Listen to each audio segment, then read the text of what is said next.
minus 20 seconds to LOS T-drift. You're welcome. After watching that sizzle reel, it brought back a lot of memories for me as a budding sci-fi nerd in the 90s, watching Star Trek The Next Generation with my family and Deep Space Nine. I can say definitively your work is the reason why I'm working in the field I'm working in today. And I've interviewed so many people in the space industry over the last 2 years, and I've had that conversation so many times about how your work has brought so many of us to this field. How does that feel knowing that you've had such an influence? Oh, it's incredibly gratifying, especially for me, because I was a child of Apollo. I remember seeing Neil Armstrong, set foot on the moon.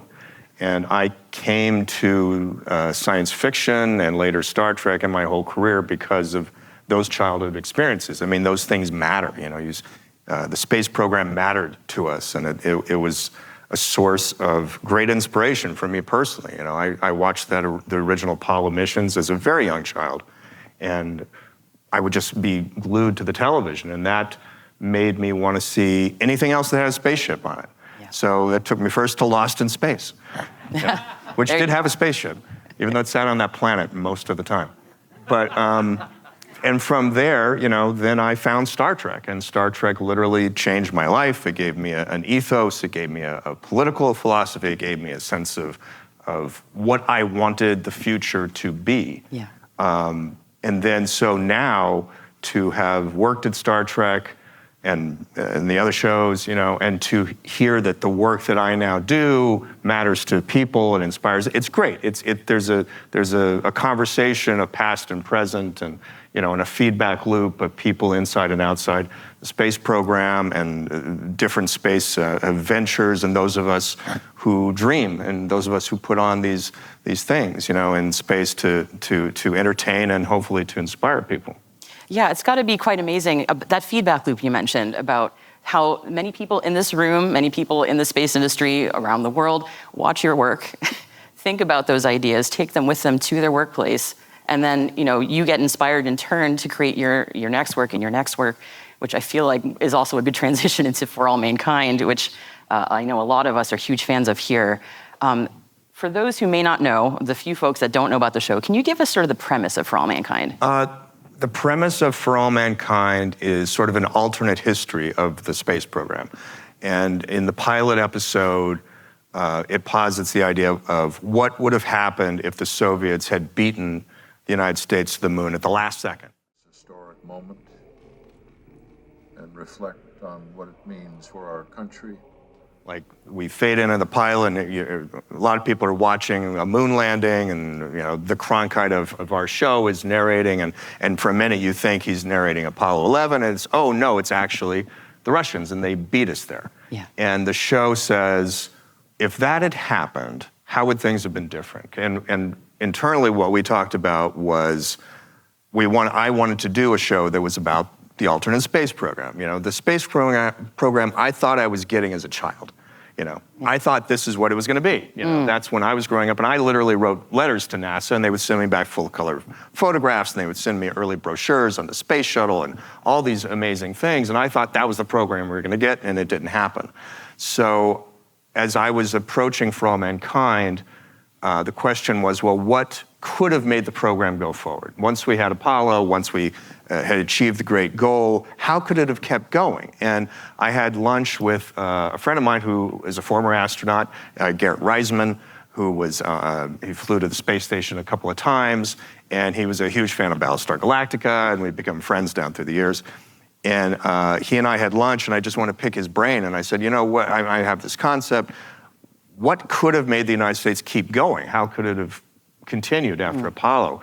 And he just kind of looked at me and he said, a lot of people don't realize how close the Russians came to going to the moon. And I said, really? Because I kind of fancied myself a bit of a space aficionado. I knew the US program pretty well, but I wasn't aware really of how the Russians really did try for a time, and developed rockets and landers and all this, and then it fell apart for a variety of reasons.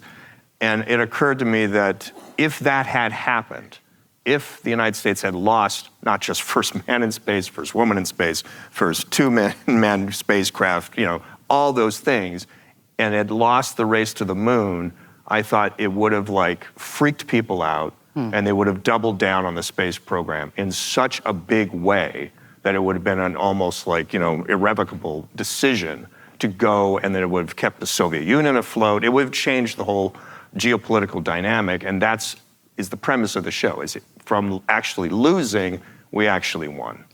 So in a way, it's almost like the show is a treatise on the nature of competition and cooperation. That's really fascinating to me. You mentioned sort of not realizing how close we almost got to losing, and also what could have been. Is that why every season is like a gut punch in the opener? Because I've got to say, it really, when we watch those first opening moments, it is really quite a gut punch of what could have been. Yeah, I mean, it is. It's inspiring, and it's kind of sad at the same time, because we kind of feel on the show like this was the future we could have had. But we also feel like, well, it's still the future that we can have if we choose to claim it, if we choose to do the things that are necessary to get there. And I think it's interesting to hear the panels. I've only heard a couple of panels, but they're real problems. I get it. It's not just a flip a switch and we're going to go. But I do kind of feel like you got to want to go is like the thing first. And I feel like the American popular imagination lost interest for a time, or at least wasn't quite as heightened as it was for a time. And it feels like it's rekindled again. Periodically NASA would do something that would capture the imagination of the Americans, whether it was rovers or, Voyager probes, and the spectacular things would happen and the country would kind of, and sit up again. And now we're kind of at one of those moments where, we're watching reusable rockets land like they did in Forbidden Planet, for God's sakes. And you're watching things that seem like science fiction are actually happening in real time, and it feels like there is a rekindled interest and desire to go do these things. Do we have the national risk tolerance to go do those brave things anymore? Do you think we still have that spirit? I don't know. I mean, I think that's a real question. So it's one of the things we played around with in the pilot episode of For All Mankind. There's a speech where Ed Baldwin, who's the lead character, is in a bar and he's getting drunk, and he's talking about how they had lost the moon to a reporter, and he goes on this whole thing about how the Apollo 1 fire had really made NASA risk-averse. It was a national tragedy. It seared the consciousness of people and made NASA as an institution really risk-averse, and I could argue so did Challenger and so did Columbia, to the point where we have elevated the concept of safety to such a height that it's almost like, can we actually do anything with these kinds of requirements that to do something that is inherently risky, that is inherently dangerous, We lose test pilots, we lose carrier pilots, we lose Air Force pilots, People die in risky ventures, and we accept that and we go on with our lives, and they don't change the national priorities. But with space travel and manned space flight, we've got a whole PTSD about it, that we just are deeply, deeply afraid of losing another spacecraft with people on it. Yeah, and we wonder if we can conjure that national bravery. Again, it's a really fascinating question that I really love watching being explored in For All Mankind. It's just really fun to be in that world. And one of the things fans like myself of For All Mankind really enjoy is that sense of being rooted in reality. Can you tell me a little bit about how you achieve that on the show? It was really part of the ethos of the show from the very beginning. After that conversation with Garrett, then we did a lot of research into what the Soviet program really was. And as we started to develop the first season in particular, I said, okay, we're going to stay within the guardrails of the technology that was available and things that NASA actually had on the books. Like there were all these plans for various spacecraft and things I'd never heard of. There were Gemini spacecraft they were going to turn into small space stations in orbit. I mean, there was all these wacky things. And there was we play around with a rocket called Sea Dragon in the show, which was a water-launched rocket of enormous size that could lift all this enormous weight. But it was a real thing, and they really developed it. And so we said, we're going to go with that. And at every step along the way, we had Garrett as one of our technical consultants. We had other outside consultants, some of whom had worked at NASA, some had not. And we just tried to play it straight. Okay, how would it really happen? Could this really take place? And has guided us all the way through the show to where we are. Even now, when we're in the 5th season, we're colonizing Mars and we're exploiting the asteroid belt, mining it. We're still trying to stay within our lane. Okay, we're not inventing warp drive yet. We're like doing things that are at least scientifically possible, that have been debated, that are talked about, and if certain breakthroughs happened, could be achieved. And so the show is trying to sort of paint a picture of a future that could potentially actually take place. Is everything in it, the way the space economy works in the show, the helium-3 mining, or which is first they discover ice on the moon, then they have a mining facility, and eventually helium-3 works, and eventually they get better rockets, and they get better engine systems, and they go faster to Mars, and so on. All of that stuff, it felt like, is still really possible if you have the desire, and if certain things break your way, if certain politics break your way, if certain, discoveries break your way, and there's certain revenue breaks your way. Absolutely. Before we move on to sort of what interests you and what's going on in space right now, you mentioned Garrett a little bit, and I know there's a funny anecdote about how he sort of started working with you. Can you tell us a little bit about that? Oh yeah, well, when we were doing Battlestar Galactica, we got a call, it was at Universal Studios did that show, and we got a call from one of the executives at Universal saying NASA had reached out to them because there were some astronauts in the space station that were Battlestar fans and wanted to talk to us. And NASA had this policy that said, well, if there's an astronaut on a mission and they want to talk to anybody on Earth, NASA will figure out how to make the phone call. And they wanted to talk to us. So I was like, really? So myself and one of the other producers went to this conference room at Universal, and it was one of the first video conferences I had ever been on. And we're in this room with this big TV, and suddenly there's Garrett, and I believe it was the mission commander at the time, are both literally, they're like, they're doing the thing. They're floating. They're actually in fucking space. They're doing the thing. Doing the thing. And they're talking to us, and they're asking us about Battlestar Galactica, and we're asking them about being in space. And it was fascinating. And Garrett was a real legitimate fan of the show, and he told stories about going to the space station with his laptop and DVDs of the show, and he would watch Battlestar on his laptop, watching our fake space while the real space was like right out the window. And that just kind of blew my mind. And so we kind of kept it, and then we made he did a cameo in the show. We put him in the show at one point. And he did another cameo in For All Mankind. Oh, really? He actually commands the space shuttle in For All Mankind, which he had flown as he was a payload specialist. Oh. And he always wanted to fly and never got. So he made it. Wish fulfillment. That's awesome. Got to fly it. That's great. All right. So let's shift to current events. I'm so curious to get your thoughts on events, people, technology in space right now that have really captured your interest. It's amazing to watch what's been happening. The SpaceX thing with the Starship, right? The Starship that came down. I mean, that was remarkable. Yeah. I literally kept going, is this fake? Because it looked so fake. It looked like a CGI. I had notes. How could that possibly be real? The visual effects aren't quite working. They don't really look real.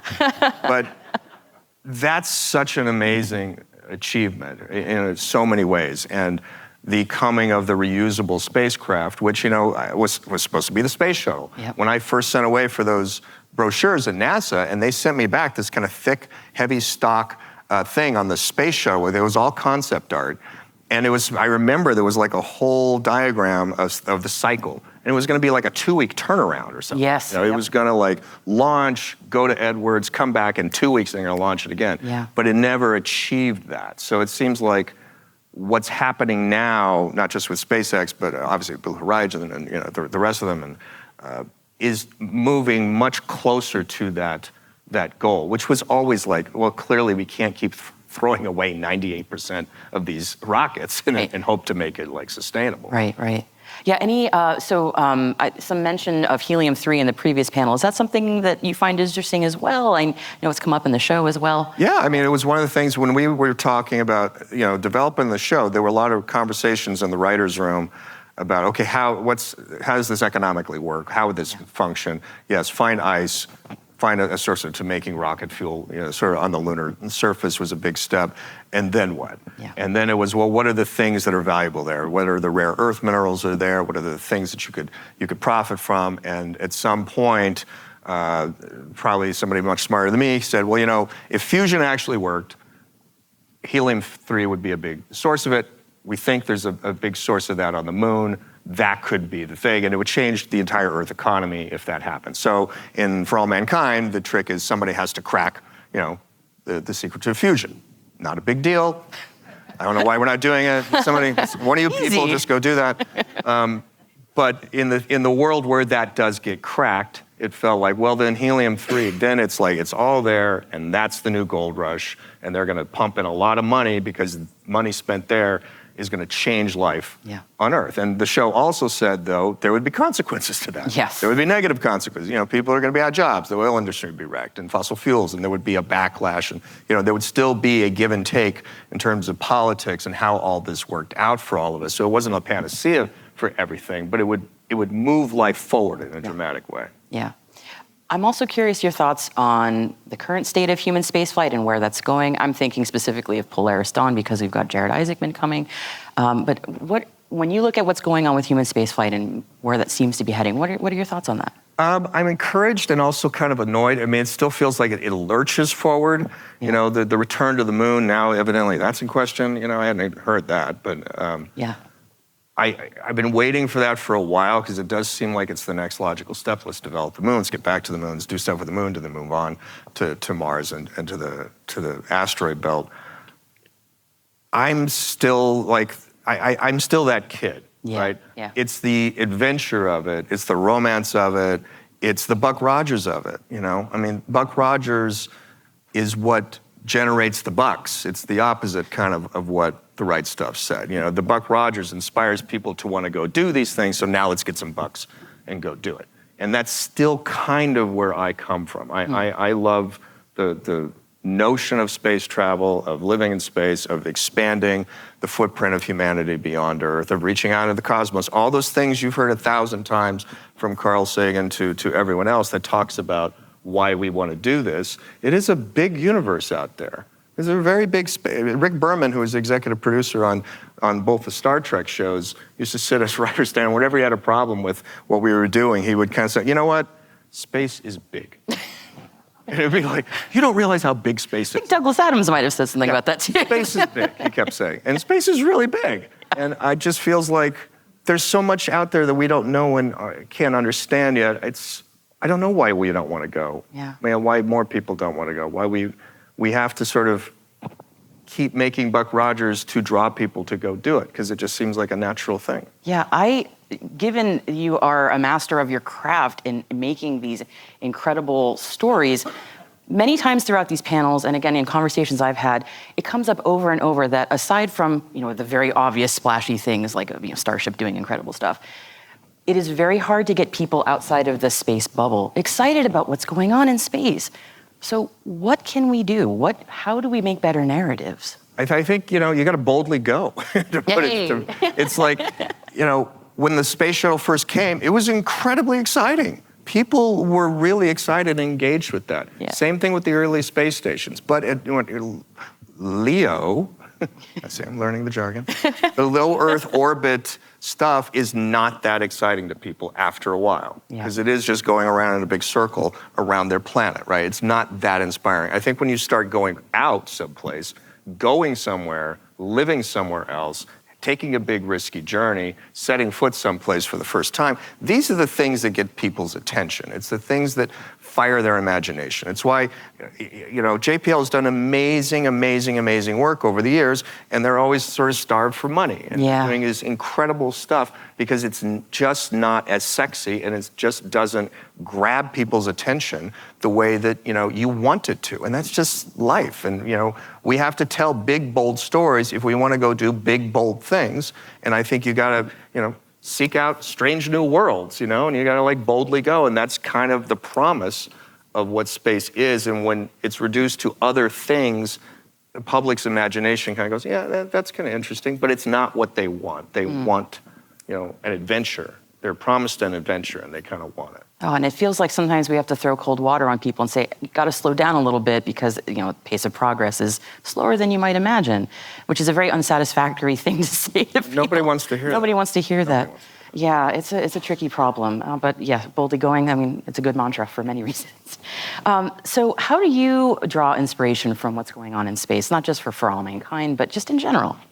It does make me happy to see us doing it. I do. It does feed that part of me that wants to believe there's a future that we can all hope for and dream of, that whatever's happening today or what's ever happening tomorrow, that the day after tomorrow or next week, there's going to be a better future for all of us. And that, that stepping out into space and that, claiming whatever our birthright is in the universe is an important thing, and that it will take us, to a better sense of ourselves. It will make us treat our brothers and our sisters better, and that we will all live a better life, and that we will leave a greater legacy for our children. And so these steps that are taken by all the people in this room and all the various space organizations, I think are positive, and I think you got to keep your eyes on the prize. We're doing it because we feel like it's going to make life better. We're not doing it, we don't give ourselves to these endeavors and to these ideas just to make money. There's a lot of ways to make money.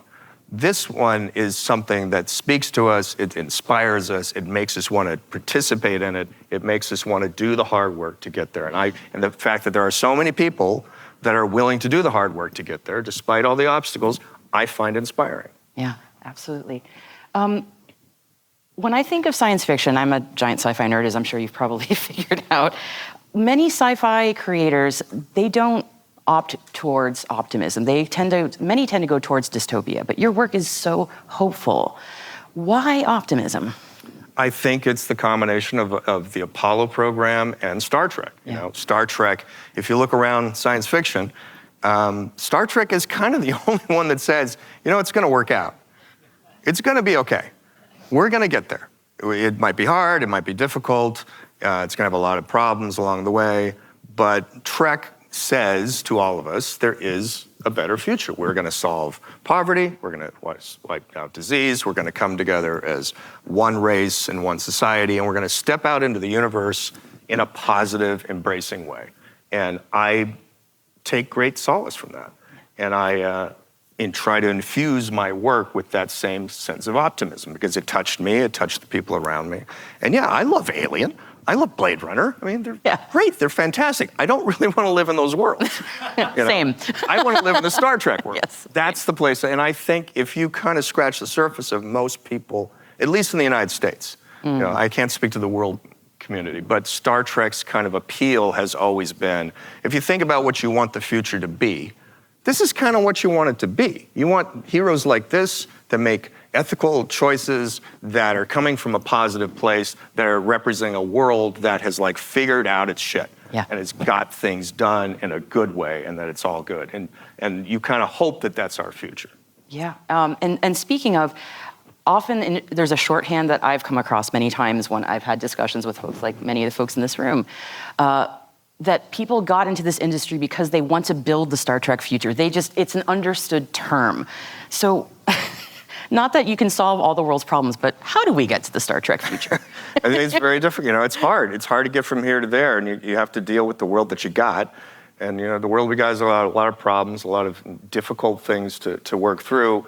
But I think you have to have a sense of where you're trying to go, even if we're not going to get there and we're not going to be part of that future. Don't we want our children or our grandchildren or our great-grandchildren to get there? So aren't we trying to take whatever step forward we can take right now and not say, well, I'm not going to see the payoff. It's not going to be me. And the United Nations is never going to figure its stuff out.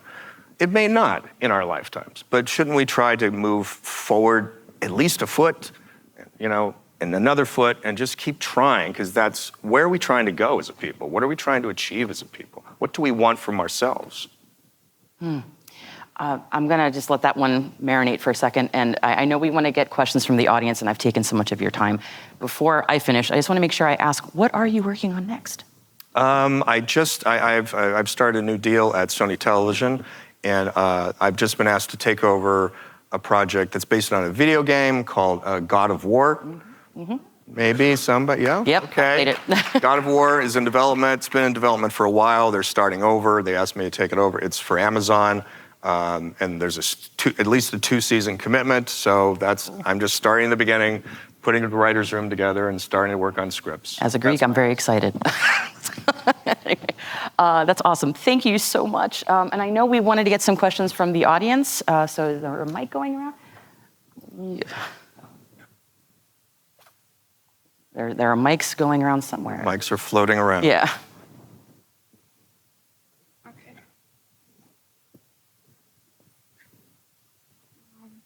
Yes. Go right ahead.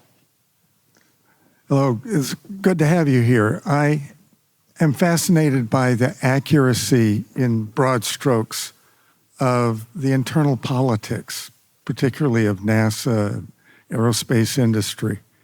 How did that come about?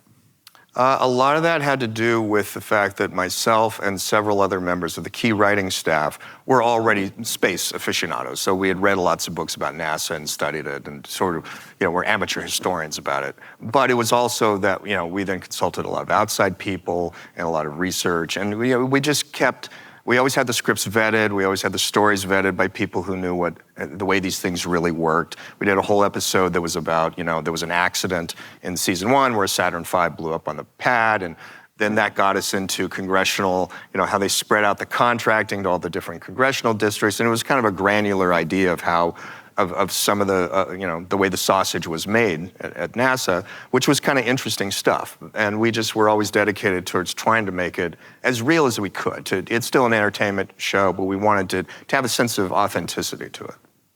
It's a great question. Yeah. I can quickly, and then we have questions over there. Ron Moore, I want to thank you very much, by the way. And you're used to Comic-Con with thousands of people out there, and you to come to us. This is a very curated, a lot of thought leaders here in different domains, so please don't underestimate the impact of your presence. Secondly, the reel was fantastic, and I'm sorry about the lighting, but fantastic reel. Just curious about the economics of the world you live in, and if you could give those of us in Washington a sense. How do you manage to persuade you and your colleagues, the studios, to invest? Because these are non-trivial investments, capital investments you're making in these shows. So I'm curious your insight into that, and is there a continuing appetite from? Well, it's a difficult time in television. And it's always a difficult time in television, I feel like. We've been saying this ever since I joined the business. Oh, this is a hard time in TV. And it's like, the 3 networks are breaking down. It's all good. So, now we're at a place where, the studios and networks in their infinite wisdom decided to break a very lucrative model that was generating untold profits, and they just destroyed it and have no idea how to rebuild it. Because the whole method of cable and syndication, and DVDs, which were enormous money makers, they just decided, well, what if we're all Netflix? And then one day woke up and said, but what if there's only one Netflix? How do the rest of us make money? And they haven't quite figured that out yet. What they have figured out, and why they will still give me, lots of money to play with on television shows and other people like me, is that there is a foundational belief that no matter what, people want to be entertained. And we're the boys and girls who entertain the rest of you, with our song and dances. And that as long as people want to be entertained, there's going to be entertainers, and someone's going to, fund the shows and fund the movies and fund the songs and all that. It's just one of those things, during the Depression, Hollywood did just fine, thank you. And we will probably continue to doing, some platforms may collapse, some companies may collapse, but somebody's going to be making entertainment. Thank you. Please. Yeah, Thank you for being here so much. My name is Adina Mignona, and I work for Northrop Grumman as a mission architect. And like Marie and a lot of people, I got into the industry because I was watching Star Trek Next Generation as a teenager, completely devoted to that show. And just to explain how deep the Trekness goes, I'm also a science fiction author with some stories in Star Trek Explorers. I'm a podcaster. I was this past weekend at a Trek convention. So I say that because I'm very attached to the Star Trek community. And my question is somewhat related to what you were just talking about. The community is really hurting right now, mostly because of the election last week, coming on the heels of the strikes, coming on the heels of the generative AI explosion into the industry and how this is affected. So when you're telling a story right now, like For All Mankind, is it harder given how grounded in reality is? Are you finding are people having difficulty working on the show, or is it just, this is another show, this is work like normal, and we go on? I think to be honest, I think in the show, internally, it's like we feel good about what we're doing. Like we kind of feel that the optimism that we're all talking about, you know, there's several hundred people that work on this show, not just me. It's a huge team of people. I know a few. But they get to come in every day and do something that they feel like is positive and something that they can show people and something that they're proud of. And that provides a way to kind of get up in the morning and do what is very hard work. You know, the camera crews work very hard. Makeup artists are up at the crack of dawn. You know, people on these shows work extraordinary hours under difficult circumstances.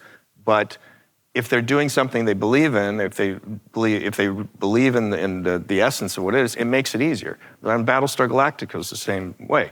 You know, people sometimes have said, well, Battlestar was such a dark show.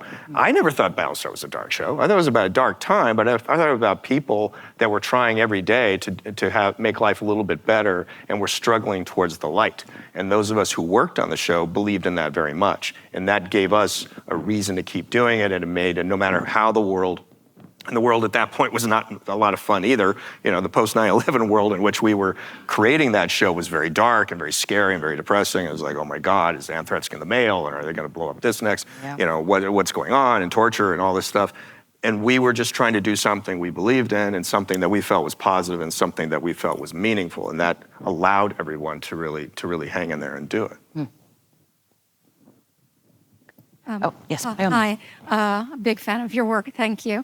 I can't believe I'm asking this question here in Washington, D.C., but my father was in the military, and the reason he stopped watching Battlestar Galactica is because he said that it wasn't very militaristic, that people didn't follow orders, and he found it deeply appalling.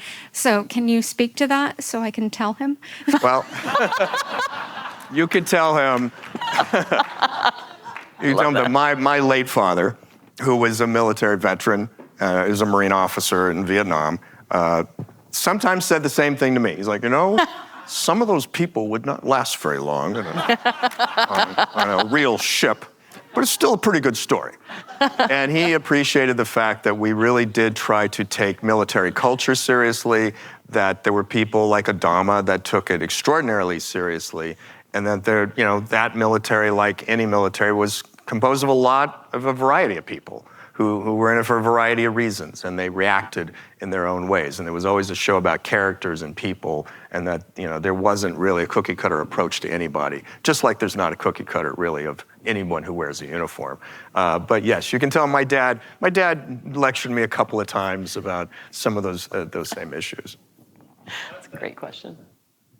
Hi there. So my name's Joe Welch. I'm visiting from London, Ontario, Canada right now. So I'm doing a PhD, my dissertation at law school. So I'm doing a law PhD on how science fiction can be of some use to policymakers. And I'm arguing a whole whack of things. And generally, I think science fiction is very good at highlighting or alerting potential pitfalls. Bad things happening makes compelling stories. But is the reverse true? Is there a way, can you think of any examples of science fiction that can highlight positive policies about emerging technologies? Because we're in the room of policymakers, and I know Star Trek's big, but can you dig down in any examples of that, sir?